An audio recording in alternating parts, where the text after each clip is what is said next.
Vamos aí para o encerramento da história de Acã. Encerramento da história de Acã. Vamos ver o que mais a gente pode aprender com ele. Vamos ver aqui o finalzinho dessa história. Ontem nós vimos que Josué falou com Acã com um amor, com uma ternura que Acã não merecia. Acã merecia ser linchado por todo mundo. Era para todo mundo se juntar e dar uma pé em Acã. Porque por causa dele que o pessoal perdeu a batalha lá em Ai. Só que aí Josué chega com todo carinho, com todo amor. Meu filho, foi o que você fez. Meu filho, qual foi o seu erro? Porque o que você fez de tão grave que acabou causando a derrota de todo o exército de Israel? Então, então ele disse dessa maneira, ele disse assim: primeiro, meu filho, dê glória a Deus e renda louvores a Ele. Certo? Essa expressão dar glória, morreram 36 pessoas. Essa expressão dê glória a Deus e renda glórias a Ele também tem lá naquele momento em que o cego de tanque de Siloé, ele vai ter com os fariseus, né? Os fariseus dizem: dá glória a Deus, esse homem é um traidor. É uma expressãozinha que dá no que a pessoa diz no começo da sentença, da frase, para que a pessoa possa, como é que se diz? Essa expressão, esse termo usado toda, pode ser tanto ação de graças, agradecer a Deus pelo mais um tempo de vida que a pessoa está tendo. A pessoa fez uma coisa ruim, a pessoa fez uma coisa fora do aceitável, e mesmo assim ela ainda está viva. Mesmo assim, Deus ainda está dando um tempinho de vida a ela para ela poder se confessar. Então é nesse sentido que tem essa saudação que Josué diz: meu filho, agradeça a Deus porque você ainda está vivo. Dê glória a Deus porque você ainda está vivo. Mas me diga o que foi que você fez, não esconda nada. E aí é o momento em que Acã confessa. Acã ele diz: olha, quando eu vi uma boa capa babilônica, certo? Que tinha uma diferença entre a capa babilônica e a capa comum que os hebreus tinham. A capa dos hebreus, que era aquela túnica que vinha por cima, era de uma cor só, era marrom, preto, era uma cor assim básica. E a dos babilônicos não, era bordado em ouro, tinha aquelas imagens, era bem mais chique. Então ele viu a capa babilônica, ele viu o que mais? 2,5 kg de prata e uma barra de ouro pesando mais de 1.000 kg. Tudo isso ele pegou e escondeu debaixo da tenda. Então aí nesse momento ele confessou. Só que a maneira como ele fez isso e o momento em que ele fez isso mostra que ele não se arrependeu. Não foi uma confissão arrependida, não foi uma confissão reconhecendo a malignidade do que ele tinha feito. Ele só disse o que tinha feito, mas não reconheceu que isso era uma coisa má, não reconheceu que isso era uma coisa terrível. Ele só confessou, ele só contou. Então isso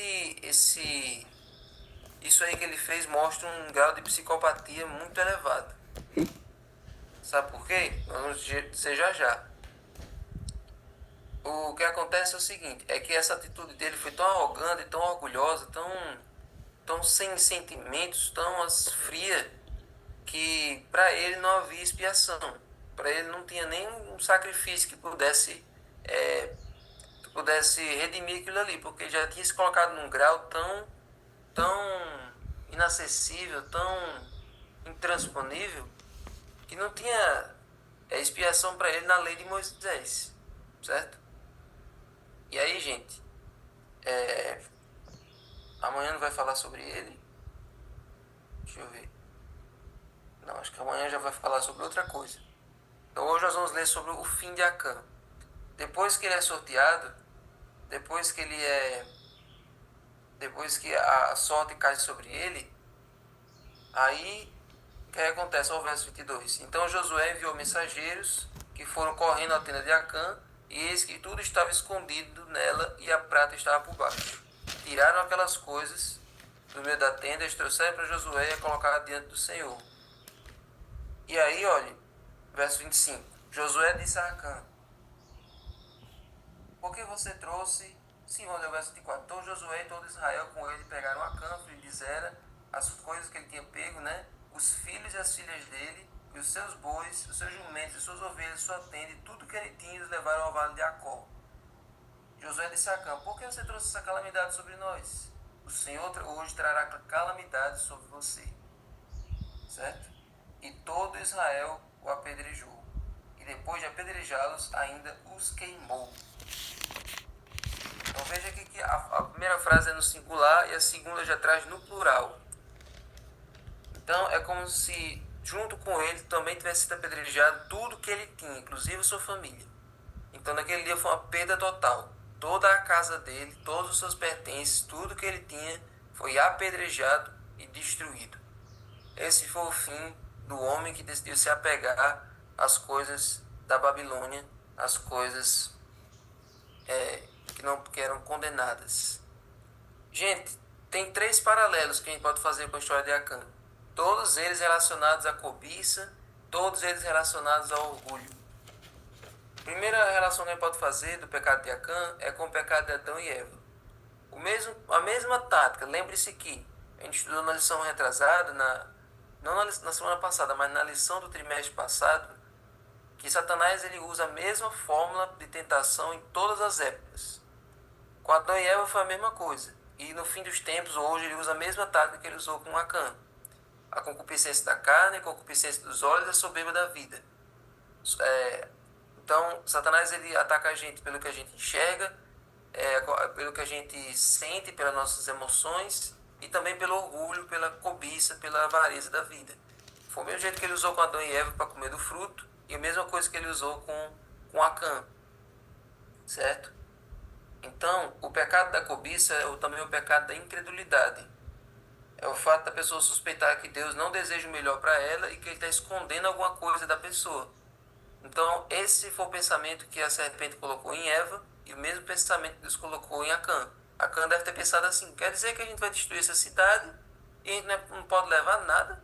Tanta riqueza, tanta coisa aqui que esse pessoal tinha, a gente não pode levar nada com a gente? Que ordem besta é essa? Que regra inútil é essa? Eu vou pegar umas coisas para mim, não sou nem besta. Então, o pecado da cobiça, o pecado aí do orgulho, da arrogância, passou de Lúcifer para o ser humano e assim vem passando de pessoa em pessoa até chegar em nós. E aí tem outra relação também que a gente pode fazer. Segunda relação. Só tomar só um tempinho aqui, gente. É a relação entre Raabe e Acã, né? Raabe, ela levou os espias para o telhado e escondeu eles ali. Acã, ele pegou das coisas condenadas e escondeu de Josué. Ela mostrou gentileza aos espias e ajudou eles a conseguir a vitória. Já Acã trouxe problemas a Israel e garantiu a derrota de Israel. Raabe salvou a si mesmo e a sua família e se tornaram cidadãos do povo de Israel. Já Acã condenou a si mesmo e a sua família à morte e todo o povo de Israel apedrejou eles. Para você ver como existem 2 lados, como nós vimos semana passada. Deus sempre coloca 2 lados. Os que estavam do lado de lá, do lado das nações inimigas, se quisessem ser salvos, era só vir para o lado de cá, como Raabe fez. E os que estavam do lado de cá, que se sentiam seduzidos pelo lado de lá, podiam passar para o lado de lá, mas aí pagavam com a sua vida, colheram o fruto das suas consequências. Então, gente, Deus sempre coloca 2 opções. Escolhe, pois, a vida para que vivas. Escolha o caminho da luz. Escolha o caminho da paz. Escolha o caminho de Deus para que você seja próspero.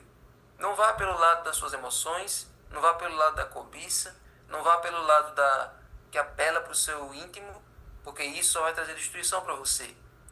E aí eu queria fazer o último paralelo de hoje, que é o paralelo com Iel. Em Josué 6, verso 26, diz o seguinte: naquele tempo Josué fez o povo jurar e dizer: maldito diante do Senhor seja o homem que se levantar e reedificar esta cidade de Jericó. Com a perda do seu primogênito, lançará os seus alicerces e a custa do filho mais novo lhe colocará os portões. No dia que foi destruído Jericó, foi colocada a maldição. No dia que a pessoa colocar os alicerces, morre o mais velho. No dia que a pessoa colocar os portões, morre o mais novo. Era para ninguém nunca reconstruir Jericó depois de uma maldição como essa. Nenhum pai de família que ama sua família se arriscaria a fazer isso. Não era para reconstruir Jericó, porque senão ele ia perder a sua família. Se você ama a sua família, não reconstrua Jericó. Mas sabe o que aconteceu? 1 Reis 16, 34. Ó. Em seus dias, nos dias de Acabe, já centenas de anos depois, Hiel, o Betelita, edificou Jericó. Rapaz.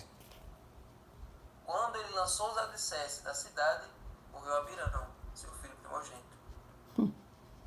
E não para por aí não. E quando colocou os portões, morreu Segube, seu filho mais novo.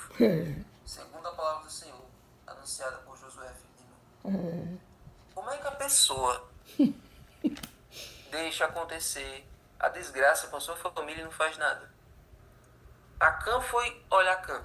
Acã, ele viu o povo morrendo na batalha e não disse nada.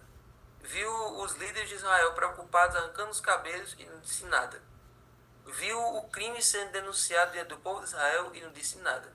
Viu o sorteio chegando na tribo dele, na família dele, na casa dele, no nome dele, e ele só foi dizer quando perguntaram. Então, a cada momento ele poderia ter salvo sua família da tragédia. Mas não, ele foi rebelde até o último segundo. Ele decidiu se apegar tanto àquelas coisas que arriscou a vida a sua vida, a vida da sua família com isso. E El sabia dessa ordem de Josué. Quando ele fez os alicerces, o filho mais velho morreu. Pronto, vou parar por aqui. Eu não vou deixar morrer meu filho mais novo. Mas não, o filho mais velho morreu, não, vamos continuar. Quando colocou o portão, o filho mais novo morreu. Gente, será que alguém pode estar na situação aqui? Pode estar esperando a água subir e chegar onde está o nível da sua cabeça e você não faz nada? Você pode estar deixando a sua família morrer ou se afastar de Deus e você não agir? Será que alguém aqui está nessa condição? E não está percebendo que está entregando a sua família nas mãos de Moloque? Está entregando a sua vida nas mãos de Satanás? Será que alguém aqui não está garantindo a salvação da sua família? Está procurando a sua própria salvação e esquecendo os seus? Noé pode não ter conseguido converter as pessoas da época dele, mas a sua casa ele converteu. A sua casa foi salva. Gente, nosso primeiro campo missionário é a nossa casa. Cuide da sua família. Cuide dos seus. Seja um exemplo para a sua família. Não adianta nada você sair em janeiro para pregar nas ruas, pregar em outra cidade, formar uma equipe e esquecer da sua família. A sua família é que Deus vai perguntar. É a primeira coisa que Deus vai perguntar lá no dia do juízo. E aí, cadê os seus que eu lhe dei?